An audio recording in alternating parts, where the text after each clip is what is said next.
పెద్దలందరికీ నమస్కారం.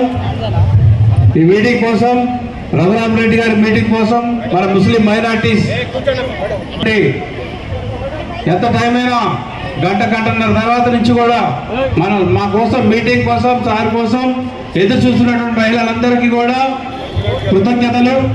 మనం ముఖ్యంగా తెలియజేసేది ఏంటంటే 2 మాటలతో ముగిస్తాను. నేను కూడా రానున్న ఎన్నికల్లో గతంలో ఇక్కడ స్టార్ట్ అయిన మన పొంగులేటి శ్రీనివాసరెడ్డి గారు ఇక్కడ బీఆర్ఎస్ పార్టీని మీటింగ్ స్టార్టింగ్లో మొదలుపెట్టి బీఆర్ఎస్ పతనానికి కారణమైనటువంటి తుమ్మలగడ్డ సెంటర్ ఇక్కడే స్టార్ట్ అవుతుంది. ఆ రోజు కూడా ఇప్పుడు రానున్న ఎలక్షన్లో కూడా బీజేపీ పార్టీకి పతనం కావాలని చెప్పేసి మన మైనార్టీ సోదరులందరూ ప్లస్ అందరితో కూడా స్నేహితులందరినీ కూడా సహకారం తీసేసుకొని బీజేపీ నుంచి ఉన్న వాళ్ళందరూ కూడా సహకారం తీసుకొని కాంగ్రెస్ పార్టీకి అత్యధిక మెజార్టీతో గెలిపించుకోవాలని చెప్పేసి నేను మనందరికి తెలియజేసుకుంటున్నాను.